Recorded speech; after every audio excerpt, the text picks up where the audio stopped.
This thing is still moving slow. Hopefully I don't go fade to black again like a few weeks ago. Yeah. All right. There is that. Welcome everyone to YouTube. Yes. There goes the tweet out. I bring people in and record. Hello there, and welcome to the Hawkeye Hotspot podcast here on hawkfanatic.com. It is Thursday, February the 8th, about 9:30 a.m. Central Time. A little bit late today. This is also known as the old dudes with bad backs podcast, and Scott had to get his adjusted a little bit this morning after messing it up, shoveling snow and sawing wood. So that's the story. If you're seeing us on YouTube, this is not a surprise. If you look at us, you probably could tell we're old and not capable of doing activities without making something sore. So that's where we are in life, right, Scott? Sad but true, man. Once you reach that big five in the front of your age, it's like it's you can't think of yourself as, yeah, I can go out and I've been sitting on my ass all day and let's just go out and move the rest of that snow that's at the end of the driveway so we can get the cans out there. And then, oh, well, there's some limbs in the backyard and saw them up. Yeah, I'm not a lumberjack. I'm not used to this stuff. So, yeah, I've had, back spasms, pretty significant ones since Saturday. So, yay, what a vacation week this has been. Yeah. Hey, happy vacation. We're going to Yeah. introduce a new offensive coordinator. Yeah, yeah. Well, that one took the day off, and then now it's like, this, but actually sitting upright like this, Rob, is the best thing I could do, and it's been the best for me so far. Yeah, and I'm sure maybe people haven't noticed, but if you're watching the podcast or a frequent watcher of the podcast on YouTube, I move around a lot. I'll get up, you'll see me move. That's me kind of adjusting because I have it mostly in the lower back, and I shot a bunch of volleyball up at the Unidome last weekend. My daughter played up there in a club tournament, and my back has just been knotted all week. So a lot of heating pad time, but I don't think folks got on here to talk about our ailments and listen to our ailments. It's always a busy week. There are no downtimes anymore in Hawkeye athletics. Um, let's start with I guess, the biggest news of the week, Scott, and that is the introduction of Tim Lester as the new Iowa offensive coordinator. In that press conference, in conjunction, was Seth Wallace being introduced as the new assistant head coach. Beth Getz got up and talked a little bit for a few minutes, and then Kirk Ferentz obviously introduced everybody. Thought it ran smoothly. Thought Tim Lester won the press conference. Thought he articulated well his ideas and what he thinks will work within the Iowa system. And it was good to hear. Again, I said this on the mailbag. I've said it on this podcast, and I will say it again today before giving this to Scott. I'm still in wait and see mode. Like what I hear, and hopefully I'll see it on the field. Yours, Scott. Yeah. Yeah. I mean, I think at this point, everything has to be earned when it comes to public opinion on that side of the ball. Defense, you can say, well, they have a track record and a track record of success. But I think on offense, yeah, we're all in wait and see mode, but that doesn't mean we can't take some good vibes from what we heard the other day, or at least try to just think about what was said and figure out a path forward for this offense that has been really not even stuck in the mud, stuck in quicksand for the last few years. And I liked what I heard, and I liked what I heard because it's not like he was trying to sell us on anything. He's not trying to win the press conference necessarily, but he said a lot of things that I think make sense. He described his offense as being going to be, physical, disciplined, and aggressive. And you'd expect Iowa to be physical, of course, and very much disciplined when it comes to ball security and penalties. Iowa traditionally is very good in those areas. But the third one, aggressive, that's more of it's nebulous to an extent. It's certainly ambiguous as far as it's a little open to interpretation as to your view of aggressive. But I like that an offensive coordinator is thinking that way. Now being aggressive that doesn't mean let's throw 3 straight passes in the fourth quarter when you're up by a field goal and you have 4 minutes to go, unless you know you can complete them. But I also think that it's making sure that, hey, we're going to go for the kill shot here. We're not just going to milk the clock. We're not just going to do something. And I'd really like that, the way that came out. I like the way he articulated his RPOs. Asking philosophical questions can be difficult, but I thought he answered them well, especially when it came to, the pass concepts, what he's looking for there. And then also how he's going to incorporate an offense that traditionally uses 2 tight ends into one where, at least his last couple of years at Western Michigan, he used a lot of 3 wide receivers. And it sounds to me like, he's not only going to work with what he has, but he also likes using 2 tight ends. He just didn't have them at Western Michigan. So by and large, I had a lot of good vibes from that. We'll see what it means in the spring. I would guess in the spring, it's not going to look very good. And that's in part because of quarterback, but also it's going to take time for something like this to come around. It's not just going to instantly walk in the door and 2 weeks later, it's not like Casey Stengel and the Mets, or whatever, coming in and boom, things go the different direction. I think this is going to be a work in progress. In the spring, it'll look rough, but it doesn't matter what it really looks like in the spring, as long as it looks good in September, October, and November.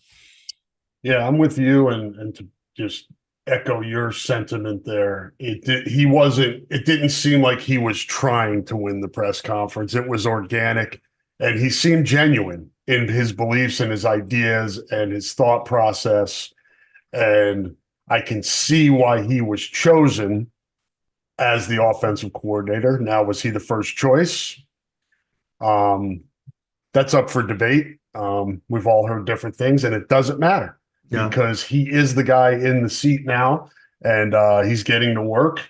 And that includes, it sounds like, Scott, he's starting from the foundation. He's getting into film, watching film from last year, seeing what he has, analyzing, diagnosing what he has on the roster.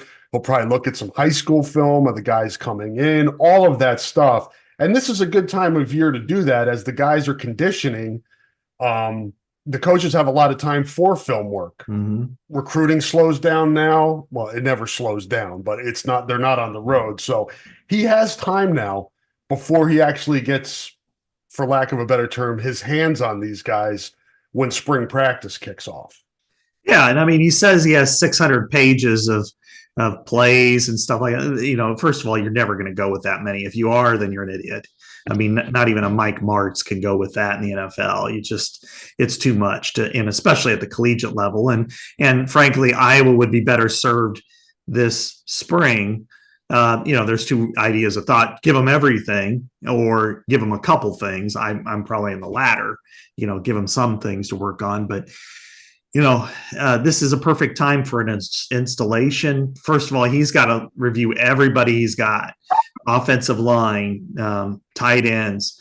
I'm sure the tight ends will be easy once he starts seeing Luke Lachey, at least the first 2 weeks that he played. And you'll be like, okay, this guy could play. And then Addison Ostrenga, yeah, he's coming along. He'll be a nice piece, nice number 2. And then offensive line, it'll be, up to him and, of course, Barnett and Ferentz as to how they want to shuffle it. But, okay, we've got a pretty good left tackle coming in. And how does everybody else work around that? And then you go to running backs. All right. Now, which one works with the system the best?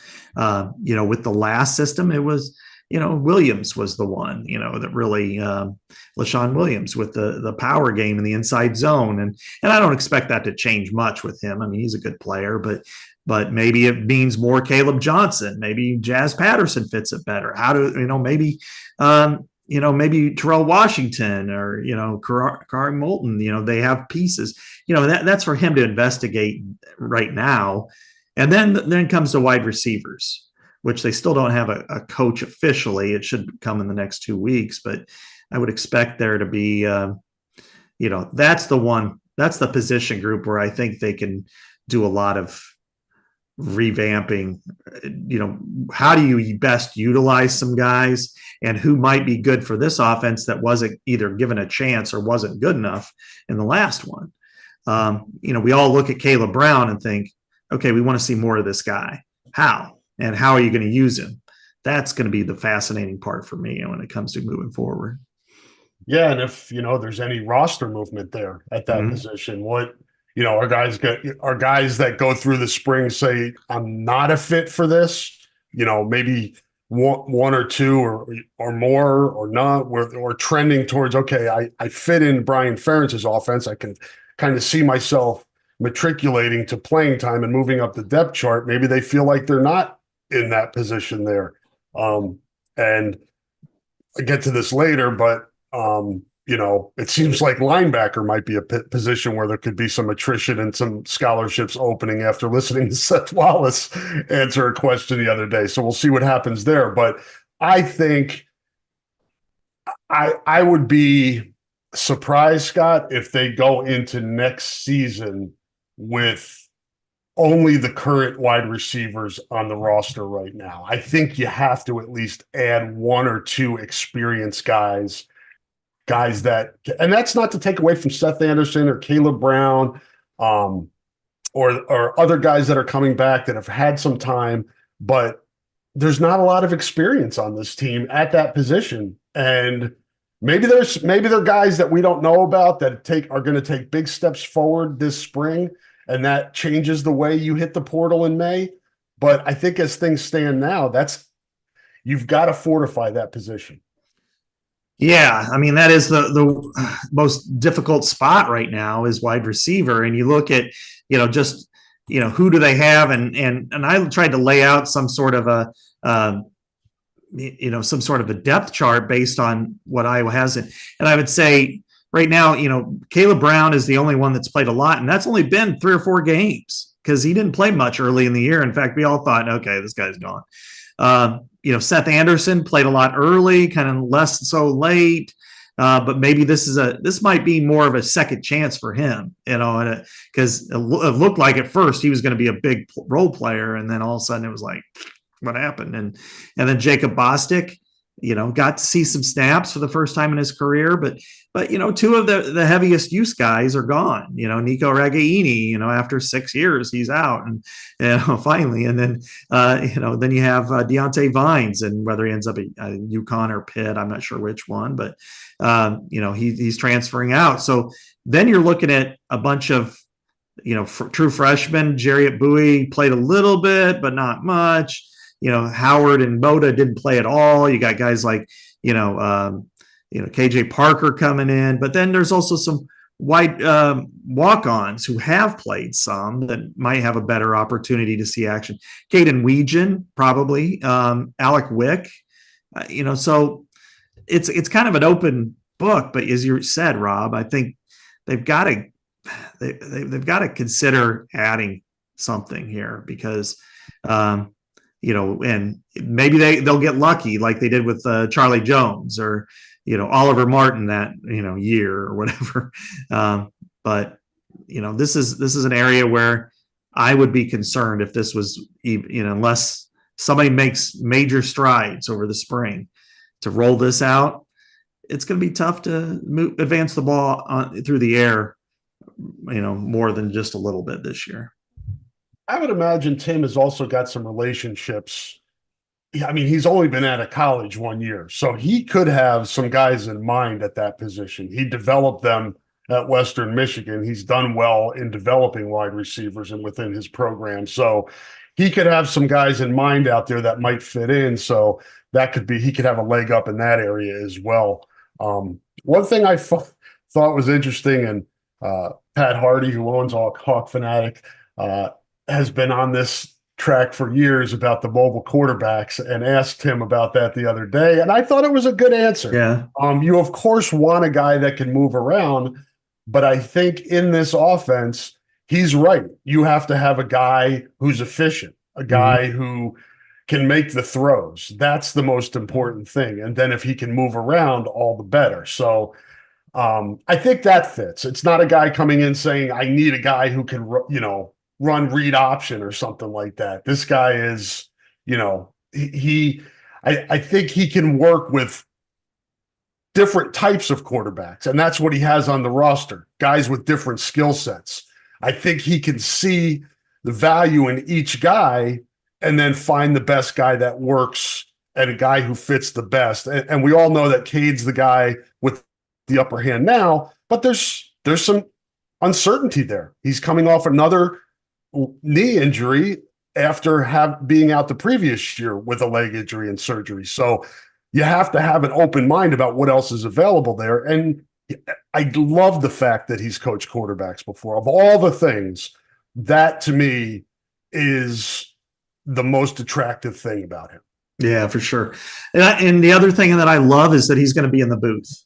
I really prefer an offensive coordinator up there because you can see the field, see it, how it develops.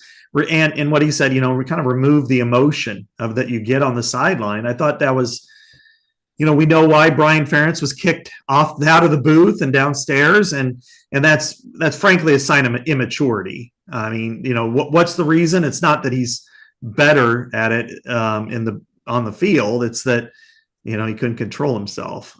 He got too emotional up there. Yeah, and at least if you're on the field, but he's gotten, you know, plenty of personal fouls. I mean, you know, I would say his personal fouls in France technicals are, you know, on a per game per basis are pretty close. And I would say I do like that Lester coaches quarterbacks. He was a quarterback. He's developed some pretty decent ones. You know, Caleb Ellaby should have stayed in school. I mean, he left after his sophomore year and he thought there's a market there and it wasn't there. But, you know, even so, you know, maybe he should have just hit the portal instead if he's wanting to move up. But I think with, you know, him being able to see and understand, I can see by the end of spring, Rob, that Iowa will probably target another quarterback and a wide receiver out of this. You know, if they get a walk-on too, you know, if they can get a gift, you know, let's say, you know, a MAC type receiver or a Mississippi Valley Conference type receiver who's played, that maybe it's a, you know, if they've got multiple years, it's a walk-on fall and then, you know, get a scholarship for spring. And then, you know, maybe try to make it up for it with NIL if possible. Quarterback's not that easy. You can't do it that way. But I think, you know, based on what I'm seeing here, Rob, you got to give Marco every shot in the world to be number 2 and a quality number 2 and possibly the starter in 25. If you don't see it, go get somebody else. You know, you just don't have time to worry about hurt feelings right now. And so, and I'm sure Tim Lester will have his opinions on that. And then it's going to be up to Kirk and his staff as to whether or not they agree and decide to go after that. Yeah. And really, Scott, you're preparing whoever you're working with the most this spring, whether it's Marco or Deacon, whoever that is, whoever you see as the better guy and the better fit for what you want to do, that person could be under center behind center week 1, not knowing. So, I mean, that's just so important this spring to get whoever it is ready. Do you split the reps between them and then maybe stunt the growth of one or the other? It's a tough equation to solve, and but it's so important. It's such an important one to get on right away. And the other thing that I would say is, and I don't want to not give John Budmeyer a chance because, you know, I think people deserve chances. He's been a coach for a while. He knows the game. I trust that. But I do have some trepidation about him being the wide receiver coach, not only from coaching the position and developing players at the position, but what you look for in recruiting at that position too. There's layers to it. So I want to give him a chance, but I'm also concerned with that as well. I think it's fair to be skeptical at that position, Rob, because they haven't had any success. Really, you know, outside of a couple of players who I think were underdeveloped by Iowa, I think Amir Smith, Marset, Brandon Smith, Tavon Smith all had a lot of talent, and they didn't Iowa didn't use them well enough to where they can, I thought Brandon was an NFL caliber player, and he's gotten into camp and he's made some plays, and he's played some pro ball a little bit outside of the NFL, but I thought he had more ability than what Iowa gave him. I didn't think they gave him enough shots, to make plays. And then likewise with Tavon, I thought he was underutilized, and he was injured his last year. That really hurt him. But overall, outside of those guys, there have been a couple of possession type receivers, Matt Vandenberg, and Nico was okay, and Easily. but easily, even going back to Cavante Martin Manley, but I think overall they haven't had good receivers since Eric Campbell was the wide receiver coach, and I think that's in part because they haven't had a quality person that's coached the position before and played it before. And and I'm with you. You don't want to automatically start teeing off on that, but Iowa's done this with a lot of different players, or a lot of different coaches, where they want to get the right guy in there to coach the position. And Abdul Hodge was a great linebacker, and he's coaching tight ends, and by all accounts is doing an okay job there. He's had some great tight ends to work with, but remember Tim Polasek had never coached offensive line. You got, Seth was a wide receiver in college. He's been on defense. He's been pretty good though at defense. And those are the examples that they would use. Kirk would even use himself and say, hey, I was a linebacker in college, and offensive line is my specialty. But you brought Bud Meyer in here for quarterback, and now you're asking him to move over to wide receiver, a position that is underachieved, unlike any other, at Iowa. I would prefer a wide receiver to coach wide receivers, because then they can show how they did it. They can have that respect, the easy answer, of course, is Marvin McNutt, but I don't know that that's the right answer. But, at least with somebody like him, it's like, I played the game. I played it at a high level in college, and here's how I won. And you have the emotion attached to it. And then also the will to fight, because, wide receiver coach at Iowa can get walked all over based on some of the plays. So, maybe Bud Meyer's a better coach than I'm giving him credit for, but I'm with you. I'm very skeptical that this is going to be a good move. I mean, best case scenario, I look at it as kind of a holding serve, which is really about all they've done for the last almost 15 years now. And I think the first year under Davis was Lester Erb, right? Was he still wide receivers? And then they got rid of him, which was a mistake because he was a good coach.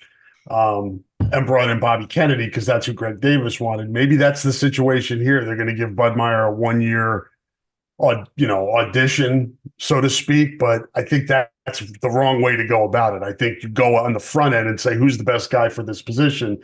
And in support of Marvin, who you could say, well, he's only coached at college, he hasn't coached at a higher level. Abdul was at South Dakota, although he wasn't coaching tight ends. Well, Liddell Betts was coaching in high school. Right. And he's done a pretty good job with the running back position.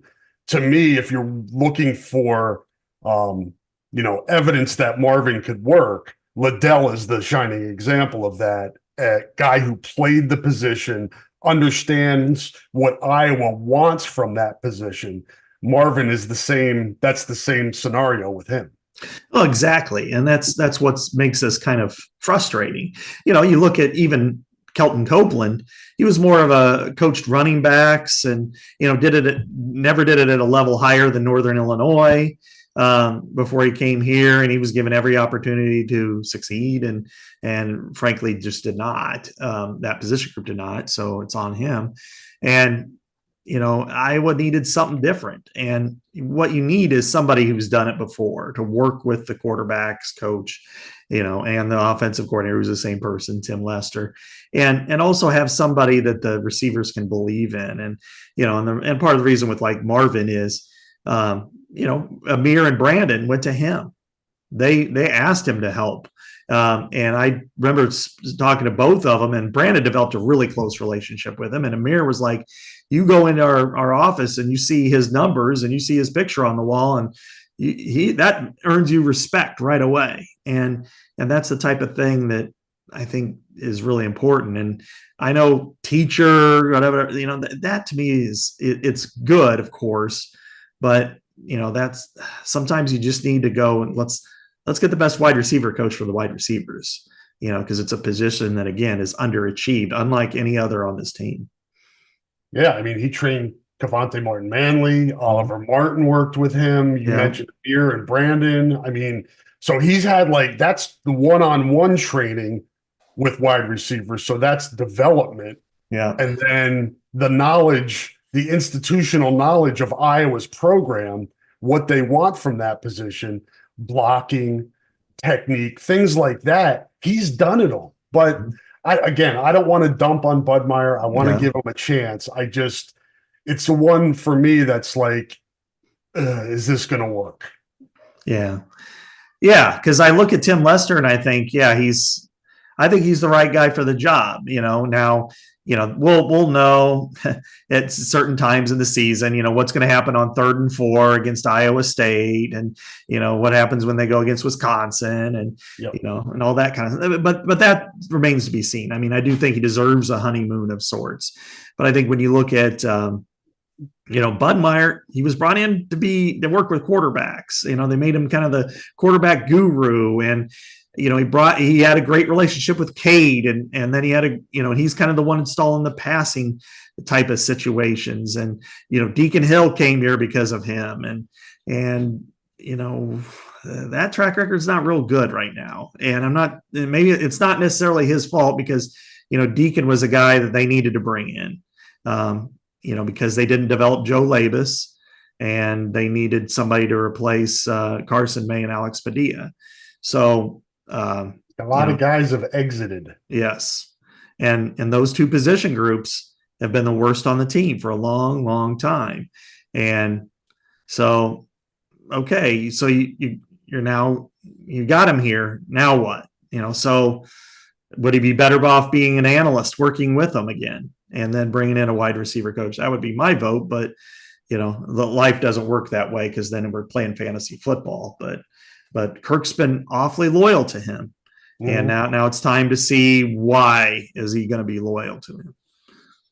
Yes. And obviously recruiting that position is a key component moving forward as well.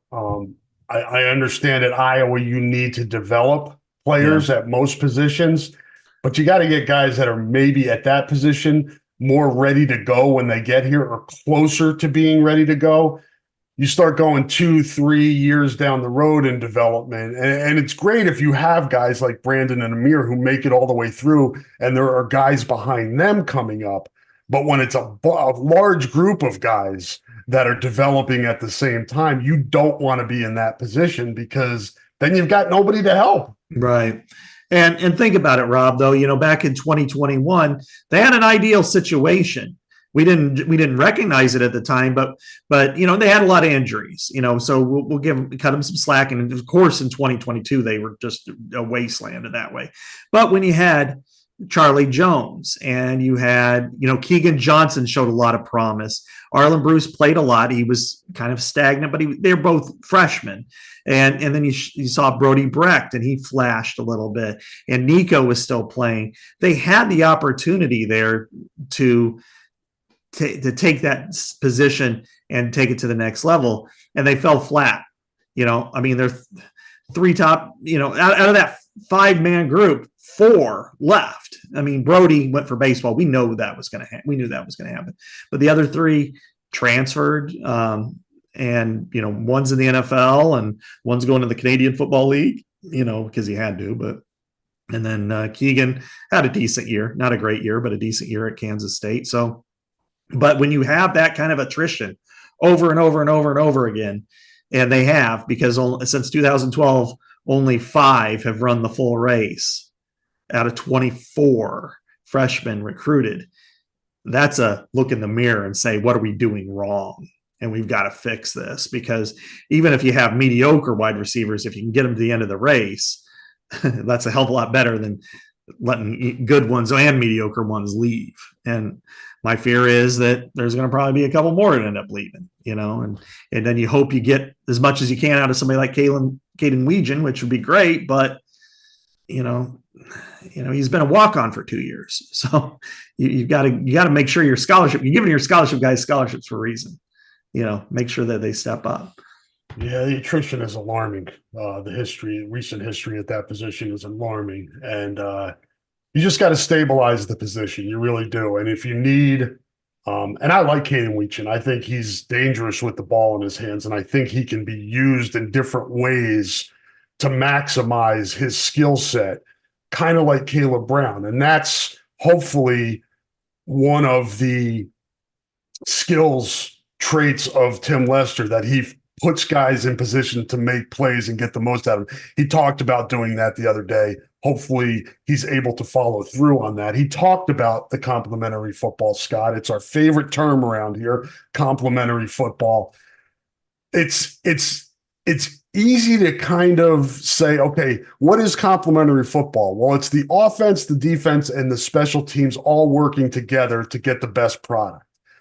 That's kind of the overview of it, but actually digging in and making that work is a lot harder, because you're calling plays offensively based on, and Kirk says this all the time, and hopefully people pick up on it. You don't want to put the defense in bad position. So that is going to change how you call offense, which is why Tim Lester has to figure out how to work within this system of complementary football, because this complementary football at Western Michigan's different. It's different wherever, and everybody plays complementary football. This is not like a novel idea or anything, but that's the challenge for Tim Lester, right? Is to figure out how to work within this system of complementary football. Right. It's about how to put your defense in a better position. If you've got to surrender this possession, make sure that your defense is in a good position. And that's, sometimes it's running the football. And even if it means just chewing up some clock to keep them off the field, rather than try 3 passes, and you're on the, for 40 seconds and then you kick again, and your defense like, man, we're just out there for, a 6-minute drive and gave up a field goal, and now we got to go back out there again. It's finding ways to work together as opposed to like isolated units. Like, we'll worry about ourselves and not worry about them. And, and it comes down to the fourth quarter. It's like, again, if they're winning 20-17 against Washington or Wisconsin this year, with 4 minutes to go, don't throw 3 passes. You want to chew up some clock, force them. And then you come into that yin and yang between forcing them to use timeouts versus, going for the jugular, and some of the times it works together, because then you're looking at your defense going, yeah, our defense can contain them, but you want to put them in an advantageous situation. Hopefully it's not as extreme as the Penn State game where you're taking 3 knees and then punting. Yes. that's the complete utter ridiculousness of it. But and Tim's going to have to figure that out. And then he's gonna have to figure out how he works with the pieces he's got, because it's not like you can get, the draft is over. That's called the signing class. Yes. And free agency is kind of hit and miss, and you want to get the right guys. And Iowa's been okay in the portal at times, but they've missed on some guys too. And then they've missed on some, I thought Oliver Martin could have been a really good player for Iowa, and they completely whiffed on that. So, I don't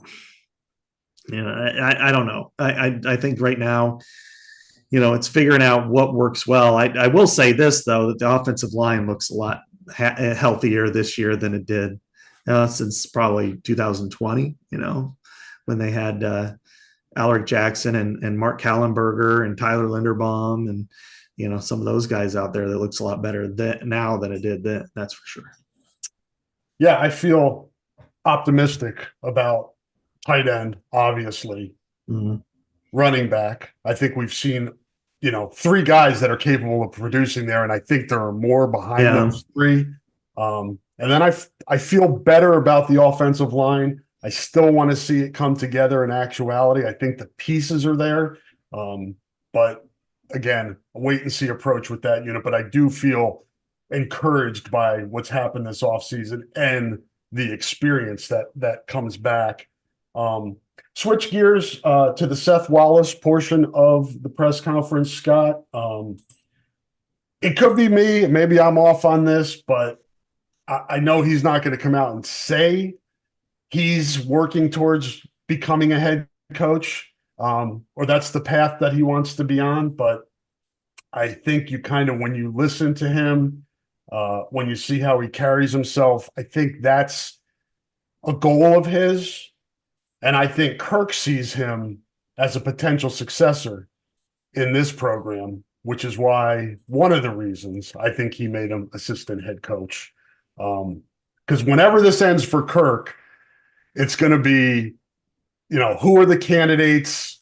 Kirk's going to want to nominate someone, so to speak. I think Seth makes a lot of sense there. And I think this is a good step for him if that's what he ultimately wants to do. This is what's fascinating to me about this, Rob, is, who they chose and who they didn't choose. And then also along the lines of what does this mean for the current and the future for Iowa football and for Seth Wallace. And they thought an assistant defensive coordinator and linebackers coach was worth giving him that title and paying him $1 million to keep him on staff and earn that role. And, because he was pretty much maxed out. I mean, where he was. They gave him the assistant DC job a while back. When was that? Do you know? It was like 17 or 18. Yeah, it's been a while. Yeah. Yeah. And, when you have Phil Parker, there's nowhere really to go. I mean, you've got to stay, he's going to be the DC, you're not going to get rid of him by any means. He appears to be good at that job. Yeah. I think people recognize that. And then they equally recognize that Seth's a major part of that success too. And then you've also had 4 different programs sniffing around him at different times. He's interviewed at Purdue, Minnesota wanted him, Northwestern and Nebraska at different times. So you've got to, if you want to keep your own, you got to make it worth their while. And I think that's what they decided to do with Seth was give him this role. And then it markets him not only for Iowa, but for other coaching jobs in the future, whether it's, Kirk retires, let's say in 2 years or 3 years, then it instantly puts him in that category. But then also, if you're, whether it's a lower level Power 5 or a high level G5 team, assistant head coach at Iowa in charge of that defense, that's pretty good. And I think Seth has the right temperament and abilities to work as a head coach. And he's really smart and, and comes from a coaching background and has demonstrated success at multiple positions in multiple areas. So, but, at the same time, they chose him. They didn't choose, LeVar Woods, who interviewed with the Buccaneers this week for their special teams coordinator position on Tuesday. He didn't get it, but it also signifies to him that maybe he's maxing out now, at Iowa, and maybe he's got to think about his future, because what happens if Kirk retires? He's not guaranteed to be here much longer. And now I would guess and hope that Mason, you'd want to stick around for Mason's tenure at West High, but maybe they figure something out as a family. I don't know, but it's still they went with Seth over LeVar, and now you've got to kind of see what the future holds for both of them. Sometimes uncomfortable situations are unavoidable, and this one is probably uncomfortable, at least to a degree over in the football facility, because you have 2 guys that have done a good job climbing the ladder and proving themselves and working towards their goals of becoming a head coach. And, the head coach now has to choose which guy he feels like is further along on the path of doing that. And I think by promoting Seth and giving him a raise, that, as Scott said, signifies how he feels. And the defensive coordinator got what percentage raise is that? What was he at? Like 1.1 to 1.9? That's a hefty raise. 1.4. Was he at 1.4? Yeah. Okay. So still $500,000 raise. Yeah, sign me up for that. Yeah, I'll take that raise. I'll take that salary. Deserved? Yes. Yeah. Bill deserved what he got. So I would say Seth deserved a pay raise as being part of that side of the ball and being the assistant defensive coordinator. The promotion to assistant head coach, I think, is separate from that. But, again, he maxed out, as Scott said. LeVar has not gotten a raise, publicly at least. He'll get the standard raise, whatever that is, 6%. Is that what it is? It'll be higher than that, but I'd have to look at the percentages that in Kirk's contract. But it'll be either 8. Yeah, I think it'll be 8 this year, just because they ended up in the top 25. Okay, but just I think it's human nature. How much am I valued? Yeah, am I not valued as much as some others? And defense has been great, but I would submit that special teams has been really good too. And as bad as this offense has been, with the head coach's son running it, the special teams probably should get some more recognition here. And maybe it will. Maybe there's still money in the coffers to be able to do that. Maybe you can put some type of promotional tag on LeVar to give him more on his resume. But I get it. I get where he's coming from, in terms of looking around.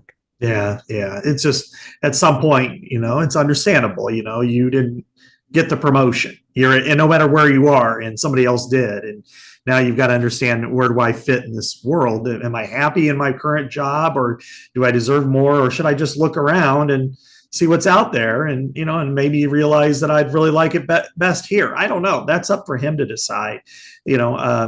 But overall, yeah, you're right. Look at the position that he coaches, and look at where things have gone. I mean, Torrey Taylor, the greatest punter in Iowa history. You can make a case he's the greatest punter in Big Ten history.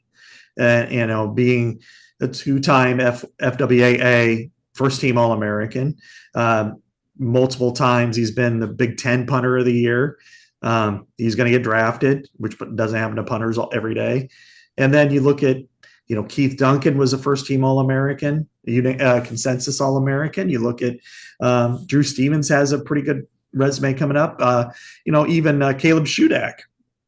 And then you look at kick returners of the year, and Cooper DeJean and Charlie Jones and Amir Smith-Marset.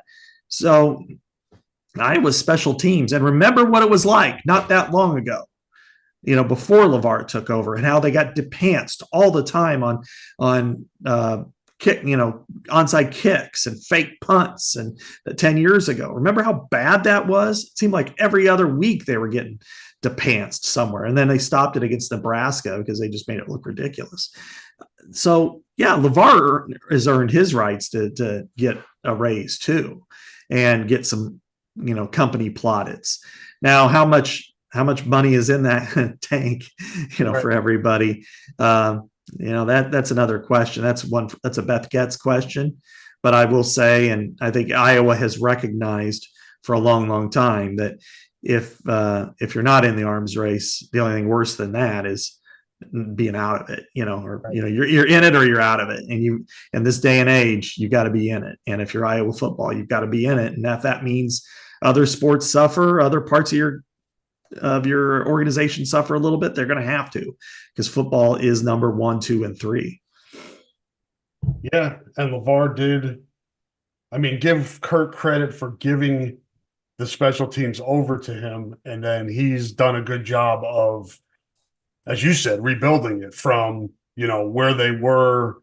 Kickers usually been pretty solid, yeah. But, you had the Cornbreath Rastetter experience at punter, and then coverage teams were an issue. And then he went out and got Dylan Kidd, then Michael Sleep Dalton. That led to Torrey Taylor. You talked about the kid, Miguel Racinos, to Keith Duncan, to Caleb Shudak. he's solidified that phase of the program, and there has to be a decent amount of value on that. And does he agree with what his value is compared to what Kirk feels the value is? And is that something that they can come together on? Or after this promotion of Seth Wallace, is LeVar at the point where he's like, I need to go somewhere else to continue rising and advancing my career? My hope is, and it's up to LeVar to decide, and it's up to the market to decide. But I hope that emotion doesn't dictate when and where he takes off, because he's given a ton to this program. This program owes him. He actually grew up on a farm. It'd be pretty smart of Iowa to give him the A&F award. Good God. He actually is a farmer. He's an alum. I mean, he cares about this. He's been around this program for years, other than the time he spent in the NFL. Yeah. I mean, he's from the state. He played for Hayden, played for Kirk, has coached here since 08, 09, in different, administrative assistant to, being a full-time coach and moving around, and had great success, tight ends. Really good recruiter. Yeah. Probably as, in their elite level of recruiting. Yep.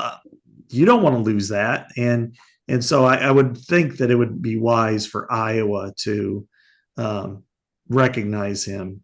And like I said, the A&F award should be the least of it. I mean, he should be the A&F award winner, in my view. I don't think there should be anybody else before him. Last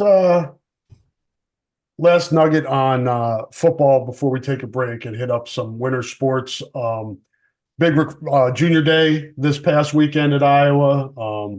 Check out my feed, Rob Howe HN, on Twitter. You can see a bunch of different stories. There's also a roundup on hawkfanatic.com on the weekend as well, with quotes and reactions from a bunch of prospects. Obviously, the headliner here is Thomas Meyer, Scott, tight end out of Clear Lake, Iowa. Had offers, great offer list. I've watched him a lot on film. Really good basketball player as well. Really good athlete. Seems like it was a perfect fit. Tight end, in-state, really good. Why not Iowa? Yeah. The funny part is they've struggled at that in recent years. I know. I mean, Raridan goes to Notre Dame and Fedoni goes to Nebraska. Now that one's different because Nebraska is only 50 miles versus 250. But still, to be able to get it in state 4-star tight end, it seems like it should be a shoe-in. And in this case, they were able to secure him, and that's a great fit for him. That's a great fit for Iowa. I expect him to have great success. And then the linebacker, was he from Oswego? Is that where he's from? Yeah, he's from Noah Shannon's high school. Yeah. His dad actually is the coach there. Okay, Carson Cooney? Yep. So, they had a productive junior day, to get a couple of guys in the barn, and now what's next? That's what everybody wonders. But there are some big pieces out there that they really have to start examining. Yeah, and I mean, another of the top targets that was here is probably the top 2026 kid in the state, Carson Nielsen. Yeah. I encourage people to go watch his film at Waterloo West at left tackle. He is a monster. But he's got a bunch of offers too, in-state, out-of-state. And he's the key target, I think, for Iowa in that. And he came here again. It was his third visit, I think, Scott, since November. Came to a game late in the season, visited for a bowl practice, and then was back for junior day. So Iowa's doing a good job of building a relationship with him. No commits yet in that class, but obviously it's early still. He's only a sophomore in high school. Right. But that's when you want to get in on early and just continue to build. And from his reaction to his visit this past weekend, he feels really good about Iowa, and that's good that's what you want to do. It's a process, right? You want to keep building with these kids, keep putting yourself in a good light, keep showing them that this is the best fit. I think Iowa took a good step forward with him this past weekend. Yeah, that's a guy. You wonder what's the Caden Proctor effect. Now that he's back, and if he plays well, and if he does does that encourage a player? They're different people, I know, but Right. a Nick Brooks in the future, Carter Nielsen, those types of players that are elite, getting elite offers, if they can see that, hey, maybe in Caden's case, the grass wasn't greener. I mean, it was just as green. Yeah. But to stay at home and play at a high level, to still have 10 wins and still be successful and send people to the NFL, maybe that's better than leaving home, and especially if you're close to your family and stuff. So I like where I was positioned, but I thought it was interesting that Iowa State was able to get Alex Bansky, from Algona. I know Iowa looked him over pretty hard and then ended up getting Jimmy Sullivan. I thought Mansky was going to be heading west. So, what does that mean for Jack Limbaugh, at Algona, Mason Woods, as we said, locally, and there are plenty of others out there as well. Yeah. And my money's still on Nebraska for Limbaugh, but we'll see what happens. That's a tough poll when your dad played for the program and your mom was a star volleyball player for the Huskers. Yeah, that's tough. Yeah. But we'll see what happens. Last one I would note on is Terrence Smith, wide receiver, visited. I have not been able to get in touch with him and talk to his coach, message with him. He's had a busy week. Haven't been able to get reaction from him. I know Blair Sanderson from On3 got in touch with him. It sounded like he had a good visit too. We talked a lot in this podcast about wide receiver. He's a 25 kid who was offered last Thursday and visited 2 days later. Identified here as a guy that they're interested in. So we'll see where things go with that. Hopefully I can run him down at some point and see kind of where he's at. But sounds like he had a good visit as well. So productive weekend for their first junior day, and got a couple commitments out of that. And we'll see what else comes down the road. But recruiting never sleeps, Scott. It's 365 day a year endeavor. Even when you're not on the road. So I'm sure the coaches, I'm sure Tim Lester's hard at work there as well. And we'll see here as spring practice rolls around, a lot of kids come through as well. So we'll have a lot more to talk about on future Hawkeyes too. So what do I got to do now? Oh, I got to do a read. Let me pull it up here. Support for this podcast comes from Systems Unlimited, celebrating 50 years of providing services to people living with disabilities and mental health needs throughout East Central Iowa. A list of their services and upcoming events can be found at sui.org. That is sui.org. Thank you to Systems Unlimited for their continued support of our podcasts. And thank you for the great work they do in our community for over half a century. We're going to hear from a few more sponsors here, and Scott and I will be back on the other side shortly. Hang in there.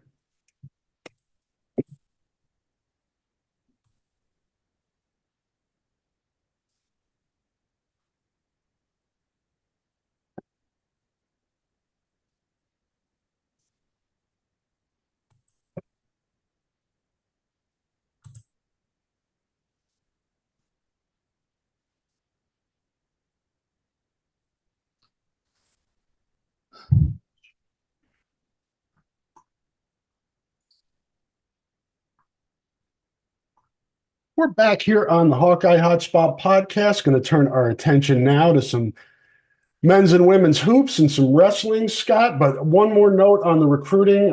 Posted a story this morning on Braden Jackson. He is the son of Fred Jackson, former college and Buffalo Bill running back. He plays at Ankeny Centennial. He is a 2025, does not have an offer yet, but interesting film and obviously good bloodlines. And he was behind Trey Porter, was the lead back at Centennial this past year.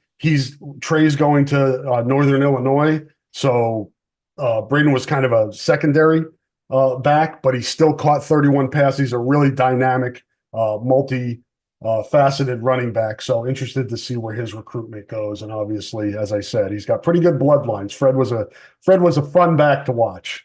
Yeah, you wonder him going to just how did somebody like that slip through everybody's fingers? I mean, even the FCS, you'd think that somebody or Division II even would offer him a scholarship, but But he certainly has one of the great stories in recent NFL history, because he was, became, he was not number one or two, but certainly maybe in a top five of Buffalo Bills running backs of all time. And it's just been just really impressive. And yeah, you'd want to get that bloodline at Iowa City, no question. Yeah, his son's a fun back. I would encourage people to check out his huddle.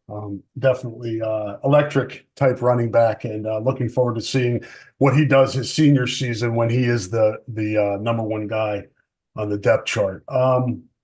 Let's start with men's and women's basketball, Scott, because they both played this evening. It's Penn State week. You got men's and women's basketball playing Penn State today, and then wrestling playing host to number one Penn State tomorrow. We'll get to that in a second. We'll start with the women. Penn State comes here tonight, 8:00, Carver Hawkeye Arena. That game is sold out. You can probably get tickets on the secondary market. Good luck with that. Yeah. And hopefully have a lot of money in the bank account. But Penn State has been a surprise team, Scott. One of the surprise teams in the Big Ten, playing really well right now. So, and Iowa's going to get best shot. It always does. Moved up to number 2 this week again with Kansas State's loss last week. So, it's just kind of one of those things where you got to continue to be on your game. And this is not a layup tonight by any means. No, it's not your typical Iowa Penn State game where it's pretty much, is it going to be 40 or 50 point spread? That you don't foresee. I mean, you're talking about Penn State that's second in the Big Ten in scoring. Iowa's first, of course. So it's like 91-86. Now, I don't expect that to be the final score, but it's going to be one where if Iowa's not hitting shots from three, if they're not very successful, that Penn State has the opportunity to compete in this game. And that's something that I think, it hasn't happened, and it speaks to how Penn State has improved. Now, what they lost to Michigan recently, and but they did blow out Maryland, and that was a surprise to me. I mean, Maryland, of course, played Iowa tough Saturday. You'd expect that over there, sold out arena. They've owned Iowa in College Park, so. Of course, with Brenda Freeze and her history, you knew that Iowa was going to get an incredible effort. They did. But, the fact that Penn State beat them so decisively, I think you've got to give them a respect. Now, if Iowa's hitting shots, it doesn't matter who they're playing. They're going to be fine. But, Penn State has the opportunity, and it's going to be a fast-paced game. It's going to be up and down the floor, and I think that'll be fun to watch. Just some comparisons to teams that Iowa's played that Penn State has played. Scott mentioned Maryland. Penn State, this was back in December, but they lost at Ohio State in overtime, the same as Iowa did. They lost by 8 at Indiana. As Scott said, they blew out Maryland. The loss to Michigan was a little bit of a head scratcher, but overall, an exciting team to watch, a high-scoring team. I think tonight's game is going to be fun. It's just going to be fun to watch. You're going to have two teams going at it. Yeah, up and down the floor. And, it'll be interesting to see just how, how Iowa responds after a really good couple of road wins and to come back home and see how many points Caitlin Clark wants to put up, since she's been playing there for 5 or 6 years and she's 25 years old now, right? Yeah. She's going to start having back problems. Yeah, like me. I mean, shoot, she's in our age group. She's an old dude, so. I apologize to folks. I did not look this up beforehand. How many points is she away from Kelsey Plum's record? 60. She needs 66 to set the record. Okay, so she's 65 away from tying. Iowa plays home tonight. They are at Nebraska Sunday? I believe on Super Bowl Sunday. Yeah. Yep. She may have to hold back, and that's to me that's one of the more interesting things aspects of this week, Scott, is can she wait till next week when they play host to Michigan to get the record, or is she going to get it on the road at Nebraska? Who knows? Maybe she'll score 66 tonight and break the record. She break the Big Ten record while she's at it. Rachel Banham had 60. That was the high. Normally you would say, I think she'll be all right. It'll be Michigan, but in this case, you don't know because she's scoring 34, 35 plus almost every night now, and in a game like this, where you expect it to be up and down, she's going to hit a lot of transition buckets, a lot of threes, and I think a few times you just hope, hey, maybe she can make that pass for an assist.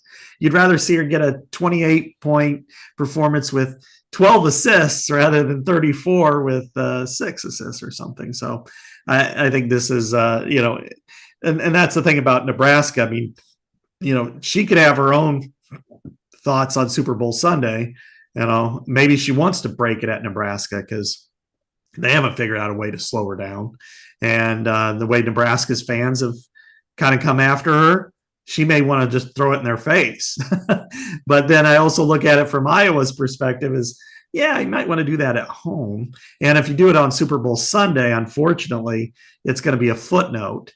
It'll be the third most interesting story behind the result of the Super Bowl and then whatever happens with Taylor Swift. So, you're like, if you could wait a few days. Now, I've talked to Fox people last week before they decided to go with the Caitlin cam, and they really would love it. Yeah, I'm sure they would. Because they don't have the Super Bowl this year, so they would love to make that the big story for at least a couple of hours. But, either way, and then, of course, NBC/Peacock would kill to have it. You talk about being able to break a record on a streaming service. That's impressive. So either way, she's impressive no matter what some of the old guard thinks of her. So since January, what is that? January 13th, Scott, and that was the game against Indiana. She has scored 30, 32, 45, 38, 35, 38. So you look at that average, that points to this thing going down on Sunday at Nebraska. But nothing's for certain. We don't know how this is going to play out. Maybe she becomes Magic Johnson in the next 2 games and just starts feeding everybody and ends up with 20 assists a game, because she's capable of doing that too.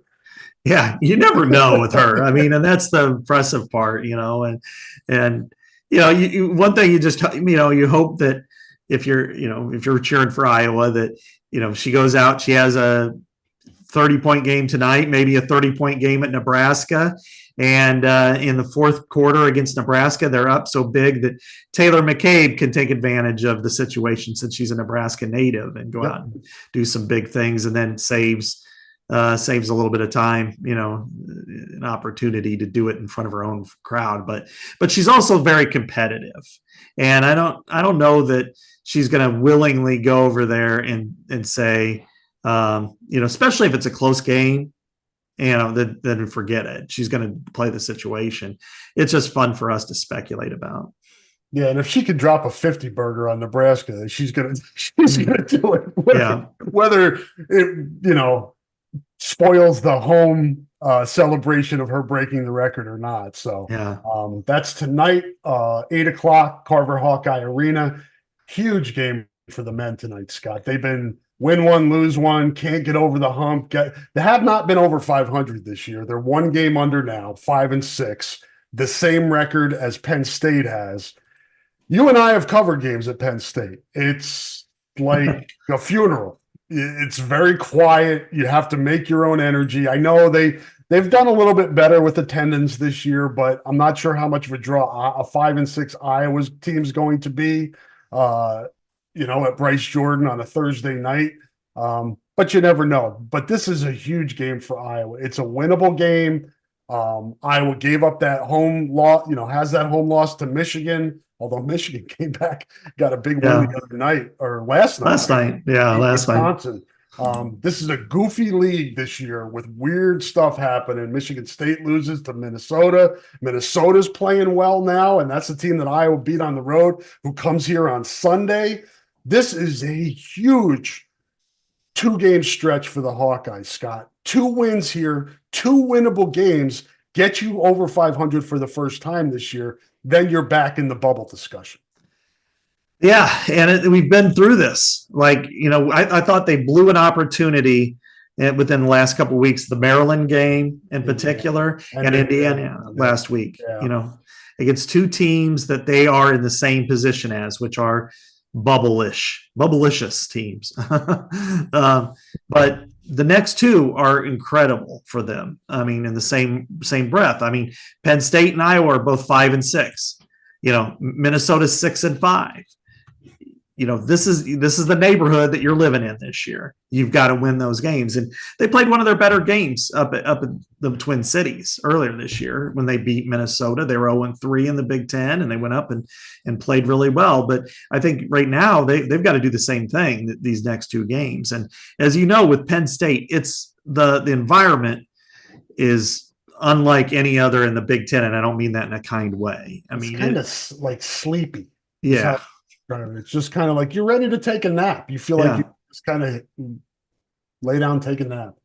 It's one of the biggest arenas. It's like, 17, 18,000. And it's also the least filled, and that doesn't matter if there was 8,000 seats. It's still one of the least filled. It's just, really sleepy. It's, and Penn State, in the past anyway, has been very physical. So sometimes you go in there, you don't have the energy you can feed off of, either negative or positive. And if they're going to bully you, then you're really in trouble. But this team is, put some stuff together. I think they've played hard most of the time. And, to get the win at Michigan, over the weekend, I think they've got an opportunity here to get themselves back in that conversation and have something to play for, because they've got some tough opponents down the stretch, but they're all, again, kind of, now that Purdue has kind of separated itself, I think they're all in a similar category. But if you can't pull this one off, tonight and Sunday, then you're really uphill. Then, you play Wisconsin at home. That's a challenge, but as we saw last night, they're not invincible. No.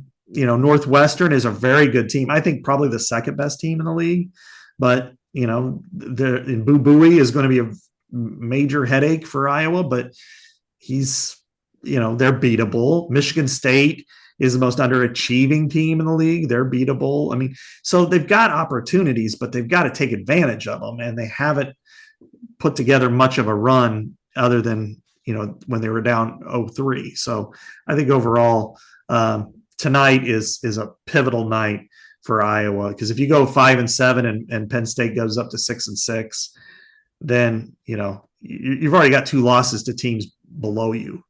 And, and then they did beat Ohio State, which, Ohio State and Michigan are tied for last in this league. Can you believe that? It ain't football season, man. I know. I will say, for those that think, it's only Penn State tonight, Penn State's coming off of road wins at Rutgers and Indiana. Neither one of those teams are world beaters. Yeah. But two road wins like that, they won by 15 at Rutgers. You've been there, Scott. Yeah. The RAC is not an easy place to play, and Indiana is Indiana. They won by 14 at Indiana. Yeah. So this would be a really good win for Iowa. It's a winnable game. Minnesota just won at Penn State before Penn State won those two on the road. Again, this is just a crazy conference this year. But this is the type of year where February 8th, Iowa needs to make a little bit of a push here and win a couple games, get over 500, get your feet under you, because you're going to have games like Scott said. Wisconsin at home is going to be tough. Really hard to win at Northwestern this year. That's where teams have gone to die. I mean, the Northwestern is so tough at home this year. So tonight and Sunday are really, really important for Iowa if it wants to get itself back in the bubble discussion. That is tonight, 6 p.m. Central Time at the Bryce Jordan Center. That is on BTN. So be on BTN, and then the women's game is on at 8 o'clock. And then tomorrow night, Scott, 8 o'clock, Big Ten Network. The duel that everybody has been waiting for, but it lost some luster after Iowa got handled pretty convincingly at Michigan last Friday, losing 7 of 10 matches. including Real Woods losing his first match to a freshman. That was, I don't say this often about Iowa, but I think most fans would agree that, that watch it, that was an embarrassment. That was an embarrassment every single way possible. And it's not just the losses, it's how they lost and how badly they lost in certain aspects. I mean, you did not expect Drake Ayala and Real Woods to lose matches, period, let alone, the way Woods lost. This is rough. And, and you're talking about going against what, 5 top ranked athletes against Penn State at home. They're going to want to put a whooping on you because they always do. And this is one where you've got to be concerned that you don't just get annihilated, embarrassed. Yeah. Because Iowa, so I'm curious to see how they come out and compete. Again, you don't necessarily think that, heavyweight's one thing, that's neither here, but, Zach Glazer, can he hang with Aaron Brooks? There's all kinds of different matches, when you talk about Bartlett versus Woods, that's a critical match, for a lot of reasons, but it also, how does he come back and respond after that loss? So, and it's not just the duel, but it's nationals coming up. It's all the other things. Yeah, no doubt. And it almost feels like, and this is me looking from the outside in, I know in the room over there, they're thinking victory against Penn State. But as Scott said, the big picture is the nationals and how you're going to do there. I almost think if you can hang with Penn State, you don't want to say moral victory, but at least get yourself up off the mat, if I may use that analogy, and compete tomorrow night against Penn State. Maybe you lose, maybe Glazer loses to Brooks, but at least he pushes them and gives them something to think about if they meet again down the road in the Big Ten or in the Nationals. You got to show some fight tomorrow night. You have to compete, and you're going to have a raucous crowd behind you. You should be fired up and ready to go. You got to compete tomorrow night and show and put last week behind you and give yourself some momentum moving forward. Because I think there's one more duel after this.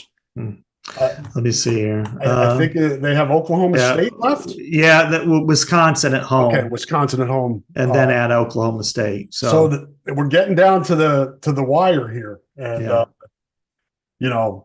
Penn State is just on another level right now. They're in their own tier, but can you put yourself in a position to maybe push them at nationals? And of course, you want to be better than everybody else. Mm-hmm. For sure. I mean, Iowa's as proud of a program as there is, and being second fiddle to Penn State for the last decade or so is not fit with them very well. It doesn't sit with them. The problem is that, when you look at it on paper, is that where Iowa is strong, Penn State is stronger.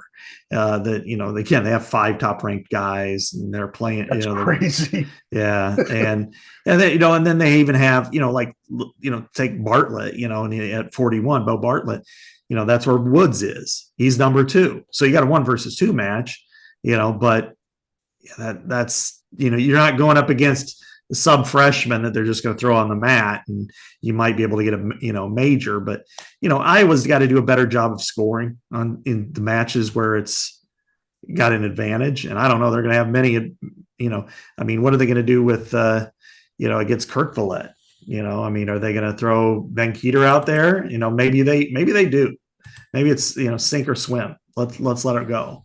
Or do they go with Hill? And hope for the Hill best. Got worked pretty good last week by Michigan. I think it's Davidson is their heavyweight, who's pretty good. I mean, he's a top 5 guy, and he got handled pretty. Yeah, I just Keeter's a kind of a wild card for this team, right? We've talked about it before. How much can he develop and get himself back into to where his potential is after playing football and getting a late start.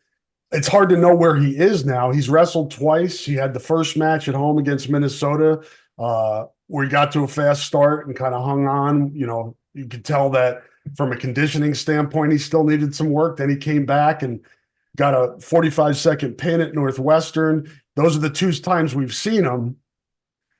When is he ready to take on the best? And like you said, do you shoot your shot now, or do you hold him back and throw him at Kurt Valide or Davidson or these guys at Big Tens or Nationals? It's a tough equation for Tom Brands and for Ben. Because if it was left up to Ben, he'd be out there every damn match. Yeah, right. So that's why they get paid the big bucks, and they're wrestling coaches, and they're not, they're not journalists or anything. So, so they don't have to ask the tough questions, no. Scott. They don't have to have a folder of tough questions. No. There's mine. Scott's got the folder. I might need to bring it to wrestling one of these days, the way things are going. But I tried to, but I forgot it. No, this again. You just want to make sure when you go into this match that you are competing at a high level. You compete like you're Iowa, at home with that audience. You should walk off the mat and just drop, because you do not want to embarrass the program, the Tiger Hawk. You have that new building coming together and it's almost finished. People paid a lot of money for that. At least the least you can do is go out there and, compete at a high level. That doesn't mean you're going to win. I don't expect them to win this duel. I wouldn't have expected it even if they rolled Michigan, but you do expect them to go out and give their best effort. No doubt. And that's tomorrow night, 8:00, Big Ten Network. If you're not lucky enough to be in Carver Hawkeye Arena, the Penn State Iowa showdown starts tonight, 6:00, Big Ten Network, Iowa at Penn State men's basketball, followed by at 8 p.m. Penn State at Iowa women's basketball. That is sold out at Carver Hawkeye Arena. So plenty to watch the next couple nights if you're a Hawkeye fan. So enjoy that. We'll see what happens. And Scott and I will be back next week to talk about the results of these competitions, as well as what happens this weekend and next week before we record again on Thursday. Want to thank everybody for joining us. Thank you to our sponsors for helping us bring you these podcasts free of charge, no Patreon, any of that stuff. Thank you so much to those folks. And Scott and I will be back to talk to you next week on the Hawkeye Hotspot podcast. Until then, peace. Say goodbye, Scott. Goodbye, Scott.